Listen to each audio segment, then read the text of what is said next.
Gamblers are often seeking divine intervention, but when they call the Lord's name at the final roll of the dice, they're probably not expecting quite the help now at hand. Father James Grant is the world's first casino priest and can be found strolling the gaming rooms at Melbourne's Crown Casino. Father James controversially stepped outside the borders of his church to take up his new role at the casino, where it's estimated punters have lost $9 billion in the 10 years since it opened.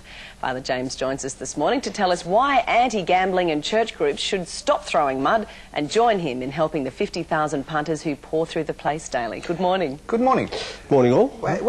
How do gamblers react to you when you tap them on the shoulder? I don't exactly tap them on the shoulder, but yeah, no, there's a few strange looks, and people do take a second go at looking at, but I'm used to that really in some ways. If you wear this black stuff, you get that anyway. So yeah. What do you actually do? How do you approach people, or do you approach them? It's a bit of both. Mostly it's people who come to me, and some of them are under stress, but a lot of them are just curious as to what you're doing there and how you fit into the scheme of things.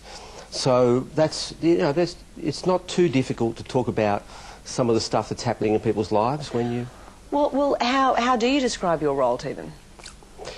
Well, it's mainly it's a case of looking at the questions that are important to those people at the time. So you'd be surprised how many life questions come up, and questions about who I am and what am I doing here, and is this a good thing for my family, and how do I, how am I presenting myself as a person? So that's all reasonably common stuff. It's interesting. It's interesting that you find yourself going there rather than being in a church and asking of them to come to you. It's quite a fresh approach, really, isn't it? It is, I guess. I have a few problems with the model the church often uses, which is to sit on the corner and say, well, here we are, and those people who happen to be Catholic will go here, and those who happen to be Anglican will go here, or whatever. So I don't think the residential model is terribly healthy, and that it works particularly well. So part of why is it not healthy? Well, people are busy, and if you've got a family and a lot of people are working, by the time you get organised to go to Mass or to turn up to church, most people are stuffed, and it's not going to happen.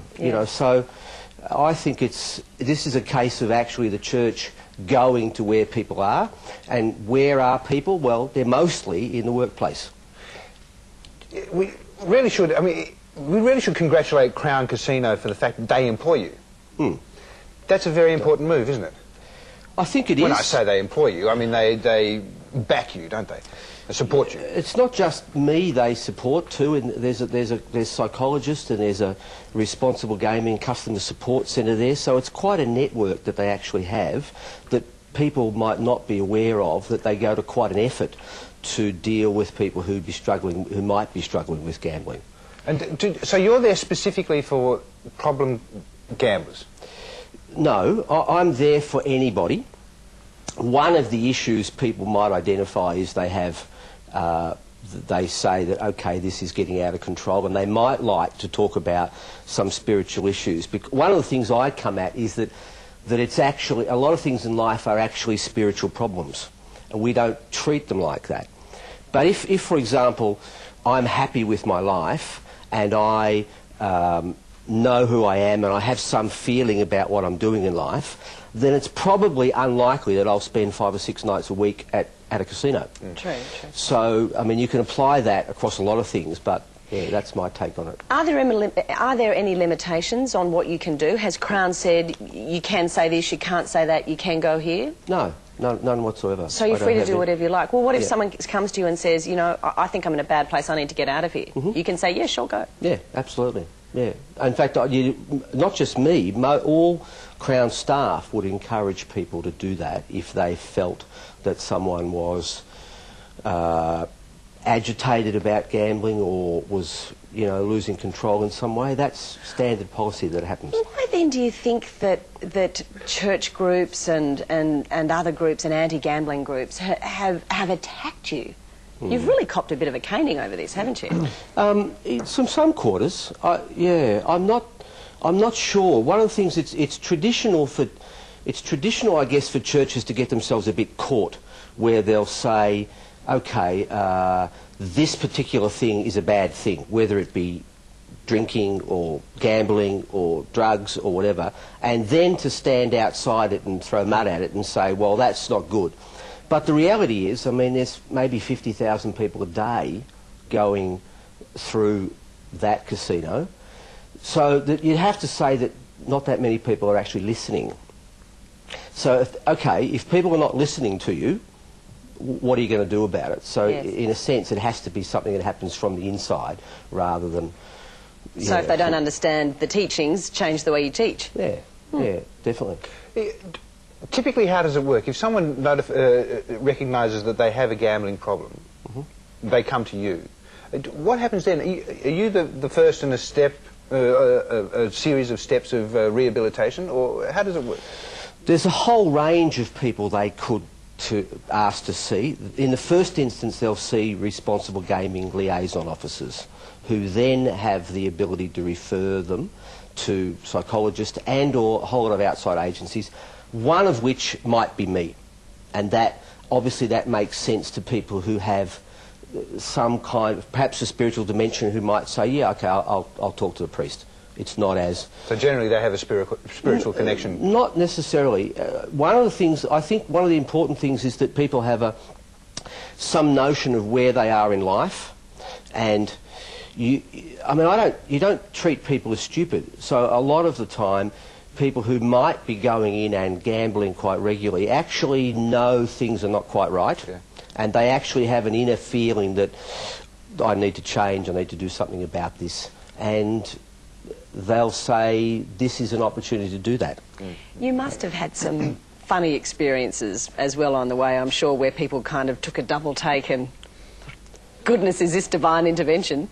Yeah, I've only throw this hand for me, Father. I've only had one instance where a woman sort of ordered me out as if she thought I was kind of shouldn't be in the place, you know, as if I was going to put the collection on Red 7 or something. And, you know, really? But, yeah. So really? She was quite happy to see me off the floor, but you know. So what did you do in that case? Oh well, no, it was fair bit of cute language in there as well. So I thought we'll just keep moving, you know. So. As I mentioned earlier, you are supported by the casino itself. I mean, the profits that you make from the casino, or your time at the casino, what does that go towards? We're currently building a centre down in Docklands, just off... That's in Melbourne, yeah. In Melbourne, near Pier 9 it's called, which is right opposite the Telstra Dome, for all the football supporters will know it. And it's and what we're building is a multi-faith community centre there. So we're hoping to have a centre where we do some stuff with Christian and Muslim, often young men, but all sorts, and trying to get people together in that way. So this will be a worship space where people can, and there'll be a whole lot of other courses that people can do and things like that. Is this the way of the future, do you think? More spiritual centres, less specific religious centres? See, that's a tough one. Maybe. I think we need both. Yeah, I think we probably need both, because, I mean, even though I'm Christian, so I have an investment in having people, you know, understand the Christian perspective, but not every, you know, there's half steps. So this would be a half step really towards people considering their own spirituality and what they're doing in life. You've studied Islamic studies before. Yeah. Can it work? Can you put Muslims and Christians in the one centre of faith together? Well, obviously, it needs to be. People need to be, from both perspectives, need to be fairly moderate. If you get hardliners, they're not going to from either turn side. up from either side. And you have to get away from the idea that one will convert the other, and that's difficult for both the faiths, because they're both conversion orientated, and that is tricky for people to say, I'm going to let this go and just be with others. It's true. With your position at the casino, do you need another couple of you? With 50,000 people coming through, you're obviously not going to get a chance to talk to everyone. Yeah, no. That'd be good, but small steps, you know. One thing at a time, probably, Kim. Why are you the only one in the world? It seems like such a marvellous idea. It seems like an obvious thing to do. Why are you the only one in the world? Who instigated it in the first place? Was it the casino? Did you approach the casino? No, I approached the casino initially, but they were very, very responsive very quickly. And this has taken a couple of years to get off the ground. I'm not sure. I think the tendency is to think that churches will be anti and that it isn't a natural place. But I think exactly the opposite, that it's very natural and it should be where priests are, because this is how you deal with people. This is where people work and have their problems, so you journey with them rather than come in when it's too late, or you know. Do you foresee a time when they might actually have a church within a casino? Be quite a good idea. Well, I hate to claim that one, but it wouldn't be a bad idea, because people... Get you advocating for this. This is well, I think it's a marvellous idea, but wouldn't that be because people... You can imagine people getting to that point, particularly if they've been doing a lot of gambling and lost a lot of money, where they just go, I need to go somewhere. If they can't find you, you need to go somewhere. If there's a church in the casino, it'd be... Especially people at their wits' end. Yeah. It doesn't have to be a problem, though. It depends on how you see it. See, this is one of the problems with gambling. If you see it as this horrible thing at the end that invades a person's life, I think that's only partially truth. I mean, that happens in all of our lives. Yes, it's a symptom, not a cause. It's a symptom. I mean, people who are going through divorce have a horrendous time. That's a terrible thing. People who've lost their job in their 50s, I can't imagine anything worse. And there are also people that lose money at casinos. Yes. And we all go, well, that's horrible. Nevertheless, it's part of the human journey that we make mistakes, we stuff things up, we don't get it right, and that therefore, whether you call them spiritual spaces or places where people can go, I think that they should be in a lot of public places for that reason, because it's a longer thing than just one particular You're a instance. very wise man. Just before we've got to go, but I just want to ask you, do you think that we are generally becoming more spiritual or less spiritual? Certainly the census indicates otherwise. Yeah, I think what you'll find is that some of the churches, not all, some of the churches are quite weak at the moment.